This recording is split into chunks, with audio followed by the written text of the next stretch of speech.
Hi folks, I'm Jem, the Crazy Pigeon Lady, and it's my mission to entertain, educate and inspire people with all things pigeon and dove.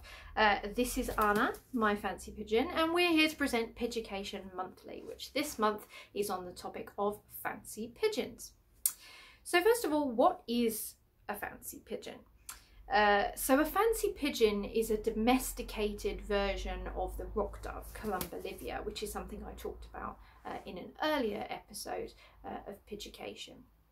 And whilst it might be quite difficult to believe that Anna here is in fact the same species as the classic blue bar bird that you might see in towns and cities, or exists in rocky coastal cliffs as the wild ancestor, she is in fact the same bird in a species sense. However, in order to arrive at her particular appearance, this has been a result of selective breeding for a specific appearance, ultimately for show purposes, although many fancy pigeons are also kept as pets. These birds, as you can see, vary hugely from their ancestral form, and this is a process which has been going on for a very long time, and there are hundreds of different breeds of fancy pigeon worldwide, with a huge array of colours and sizes and shapes and different features, but ultimately they are all derived from the basic rock dove template as a result of selective breeding over a long time. These birds are mainly bred for show, as I said, but also kept as pets, and historically they were very much prized as ornamental birds. So what are the origins of fancy pigeons? How did fancy pigeons first come about? Well, pigeons, domesticated pigeons, so the domesticated rock dove, have been going through this process of domestication for several thousand years. And whilst they were first trapped and domesticated by humans as a source of food, once those humans started to breed those birds in captivity, they would have noticed that the occasional unusual feature would have suddenly been thrown up, and these days we would call these genetic mutations. So mutations in the genes that throw up strange new features, and this might have been things like differently coloured feathers, or different colours, or different shapes, or different features, extra feathers, feathers on the feet, so for example in Anna's case here. And that would have been something that these breeders of these birds would have noticed, and that might have been attractive or interesting to them. And therefore, when they saw these features, they deliberately selected the birds and bred them together so that they could try to replicate these features, which they were largely successful in doing. And they might breed birds together that had different types of mutations and different types of features, so that they could put together different kind of combinations. And this process gradually over many centuries is how you evolved from the basic blue bar template into the many different hundreds of breeds that we get today. And eventually, by breeding these birds with the same characteristics together, you create a level of consistency such that that particular colour or shape of pigeon becomes a distinct breed in its own right, and if bred together with other birds of their own kind will breed true. That means they will produce offspring that look exactly like the parents. So a little bit about the history of fancy pigeons then. So fancy pigeons, as I mentioned, have been bred for centuries, and in the past they would have been very highly prized, particularly by nobles, people of wealth, all the way up to the level of royalty, who would have kept these birds as ornamental birds in aviaries and gardens for them to enjoy. And for a particularly good specimen or example of their kind, they may have been prepared to pay a lot of money or trade a lot of goods in order to acquire a particularly attractive bird, or perhaps a new breed or type of bird that they'd not encountered before. Eventually, this trade in birds gradually worked its way west, and it wasn't really until the 19th century in Europe that a more organised and formalised form of exhibiting, showing fancy pigeons began to evolve. And at that time, here in the UK, pigeon keeping is generally considered to be a sort of a working class man's hobby, if you like. But fancy pigeons in the 19th century was much more of a middle class gentleman's kind of pursuit, and this is where you get the beginnings of the pigeon fancy, the formalised breeding and showing of pigeons, something like we would recognise today. In the 19th century, at that time, Charles Darwin, when he was developing his theories on evolution and natural selection, kept fancy pigeons, a number of different breeds, and he used them in his studies in order to develop his theories. So he would have been very much likely to have been in contact with pigeon fanciers of the day when he was doing his studies into his theories. So pigeon showing today, what's that all about? How does pigeon showing actually work? Well, first of all, the different breeds should each have a defined breed standard. That is a definition of what the perfect bird should look like. And if I put Anna down for a moment, I shall bring out this. So this is the Book of Standards for the National Pigeon Association of Great Britain, which is the national governing body for fancy pigeons here where I live. And inside it has a number of sections which comprise the breed standard. So if I turn to the one for Anna here, which is the Lahore, Lahore, spelled just like the city in Pakistan. I'll show you. So here we go. Apologies that the text is the other way around, but if I just show you the picture there, you can see that the standard consists of a colour image or drawing, and it's very important to point out that it is a drawing, it's not a photograph, because this image is supposed to represent perfection. It's supposed to represent what the bird could look like if it was perfect in every way. This is a black one, this is a silver, Anna's colour is yellow, which is also a permitted colour.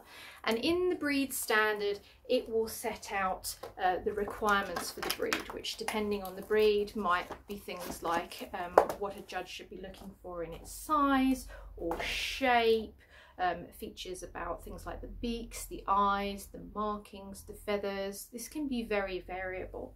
But essentially, when breeders are breeding their fancy pigeons, they are trying to breed birds which are as close as possible to the standard, as close as possible to perfection, if you like. And the perfect bird doesn't really exist, but they are trying to breed a bird that's as close as that as possible. Now, there are different sorts of groups or types of fancy pigeons, and I'll talk about just a few of them. Form pigeons, for example, are pigeons that are bred for specific shapes or forms in their bodies. You get structure pigeons, so they're bred for their specific structures. So for example, things like fantails, which have additional feathers in their tails, would be an example of a structure pigeon, or a frillback, where the feathers on the wings and back are actually curled. That's another example of a structure pigeon. wattle pigeons. So these are pigeons that are all about the wattle, this structure here over the top of the beak, and its size or shape or colour. Colour pigeons, which are, as the name described, all about the different colours and markings. Flying breeds of pigeons, so these are tumblers or show versions of racing pigeons, which, whilst they have characteristics of, you know, working flying birds, they are show types or show versions of those birds. And then finally, utility pigeons, which were breeds of pigeons which were historically bred for their meat, but show versions of them, so particularly large breeds like king pigeons or the Carnot or the runt, or similar things like that. The birds that are bred by the Fancy Pigeon breeders will be registered with a breed club or a national organisation, so they'll wear a ring which gives them a unique identifying number, and it will be a condition of showing birds that they are registered in some way. So how does a show actually work? Well, I used to be a member of the MPA, and I used to steward at pigeon shows, and what happens is that the birds are brought to the show first thing in the morning, and they are placed inside the exhibition pens, which is a small cage in a cube shape. Sometimes there are extra large cages for some of the really large breeds. And they are placed in the cages first thing in the morning, and there's usually a period where they're kind of settling down. They've just been travelling, they've just come out of the carry box or basket, so usually there's lots of preening going on, and then sometimes the males start sort of facing off against one another, and then eventually, after a little bit of sort of initial rustling, they calm down, and then the judging begins. So a judge will be allocated a specific class or group of pigeons, so they might be separated by breed, and then they might be further divided into different colours or types of breed, and then each individual subclass will then be divided into hen birds, cockbirds and young birds. And the judge will either go around and observe and judge the birds on their own, or they'll be supported by a steward who is there to take notes and collect the results from the judge. And when the judge is judging the pigeon, they are essentially examining the bird against the breed standard and giving it a score or marks to assess how close that bird is to the standard of excellence that is defined in standard. And usually the judge is required to know specifically about the particular breeds that he or she is judging.